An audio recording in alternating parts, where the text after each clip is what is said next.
बहुत सारे लोग आते हैं और वो कहते हैं कि मुझे घर की समस्या है, मेरी ज़िंदगी में आर्थिक तंगी है और बहुत सारी चीज़ें हैं जो अर्थ एलिमेंट से रिलेटेड हैं। जैसे मेरे शरीर में विटामिन मिनरल्स की कमी है, मुझे बड़ी कमज़ोरी फ़ील होती है।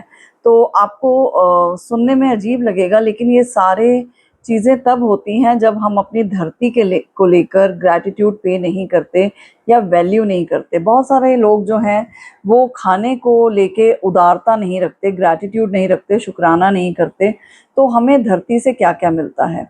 धरती हमें सब कुछ देती है, हमारा घर, हमारा कारोबार, हमारे विटामिन, मिनरल्स, हमारा फूड, हमारा रूट चक्रा बैलेंस होता है। तो जो लोग ऑकल्ट नहीं समझते या चक्रास नहीं समझते या हीलिंग्स नहीं समझते, उनके लिए भी ये मैसेज है कि शुक्राना तो सब लोग समझते हैं। जब हम कोई भी खाने की वस्तु लेते हैं और लंगर में हम माथे पे लगाते हैं, उसको हार्ट से लगाते हैं, लेकिन जिसको वैल्यू है या जो प्रसाद समझता है वो तो ये सब करता है। लेकिन जब हम घर पे बैठे होते हैं तो हम टीवी देखते हुए खा रहे होते हैं या हम उस खाने को वैल्यू नहीं कर रहे होते, आधा अधूरा खाना फेंकते हैं, बहुत सारा खाना हमारे वेस्ट में जाता है। या हम खाने को ऐसे समझते हैं कि कहीं तो मैंने ऐसे जेंट्स देखे हैं जो खाने की प्लेटें फेंक देते हैं उठा उठा के। तो आप समझिए कि आप किसको क्या दिखा रहे हैं? आप अपना ग्रह भी खराब कर रहे हैं, अपना कनेक्शन भी धरती माँ से खराब कर रहे हैं, अपनी फेमिनिन एनर्जी के साथ डिस्टॉर्शन कर रहे हैं और अनग्रेटफुल हो रहे हैं उस एनर्जी को लेकर जो हमें हमारा पोषण करती है, हमें नर्चर करती है। तो जब भी आपको ऐसी कोई समस्या है कि आपको फाइनेंशियल प्रॉब्लम्स आ रही हैं या आपको अपने हेल्थ में इश्यूज़ आ रहे हैं, आपको टाँगों में बहुत दर्द है, स्पाइन में बहुत पेन है और या आपका कारोबार जो है बहुत रुका हुआ है, तो आप ग्रैटिट्यूड पे कीजिए अपनी धरती माँ का, अपनी अपनी मदर का, क्योंकि आपकी फेमिनिन एनर्जी बैलेंस नहीं है, मूलाधार चक्र बैलेंस नहीं है। तो मैंने 2 लोग देखे, ये क्यों प्रश्न मेरे ज़हन में आया कि हम एक बहुत बड़ी पार्टी में थे और मेरी मदर काफ़ी ओल्ड हैं, तो वो क्या करते हैं कि जब भी कोई उनको कुछ देता है तो वो माथे पे लगाते हैं। तो लोग क्या टेंडेंसी होती है उनकी कि ये तो भिखारी करते हैं। तो भिखारी कौन है? वो है जिसको खाने की वैल्यू है।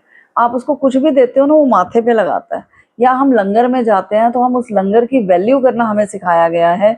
हम मंदिर में जाते हैं, हम प्रसाद की तरह उस अन्न को ग्रहण करते हैं और माथे पे लगाते हैं। तो घर में जो अन्न मिल रहा है वो डिफरेंट थोड़ी हो जाता है। वो भी हमारा शरीर का पोषण ही कर रहा है ना, जैसा बाहर का मंदिर का अन्न कर रहा है। तो वही है कि अपने घर में मंदिर ना बनाएँ हम घर में मंदिर ना बना के अपने घर को मंदिर बनाएँ और हम भगवान के घर में रहने लग जाएँ और ये कहें कि ये भगवान का घर है, हम उसमें रहते हैं। तो सिमिलरली ये माँ-बाप पे भी लागू होती है बात कि हम कहते हैं हमारे साथ रहते हैं मम्मी-पापा, हमारे साथ माँ-बाप रहते हैं।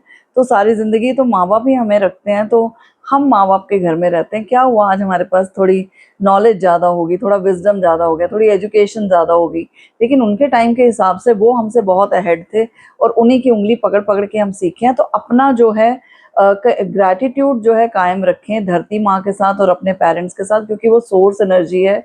और ये बात मुझे याद आई जब मेरी मदर ने ऐसे माथे से लगाया तो साथ में जो बंदा बैठा था उसने बड़ा ही मुँह नाक ऐसे करके किया कि ये किस टाइप के लोग हैं। तो they look down upon you, क्योंकि ये तो भिखारी टेंडेंसी के लोग हैं। तो वो मुझे जेस्चर जो है मेरे अंदर मुझे बहुत अजीब लगा कि अरे अगर आपको ग्रैटिट्यूड पे नहीं करना आता तो you should be ashamed of yourself rather than being ashamed of an old lady who knows how to pay the gratitude. So God bless to my mother who has taught us gratitude and thank you mom कि आपने हमें ये सब चीज़ें सिखाई हैं जिसको लोग जो है डाउन मार्केट समझते हैं या उनको समझ नहीं है, उनके संस्कारों में नहीं है। बट आप जब भी प्रसाद ग्रहण करें घर में, वो प्रसाद की तरह ही है और प्लेटों को उठा-उठा के ना फेंकें और खाने से रूठा ना करें और उसकी मतलब उसको ऐसे ना समझा करें कि आज सब्ज़ी अच्छी नहीं बनी, आज ये अच्छा नहीं बना। जो बना है, जो है, उसकी रज़ा में भी रहें और उसमें उसको थैंकफुल भी रहें, ग्रैटिट्यूड भी पे करें उसके लिए। So this is what I learned today. Thank you.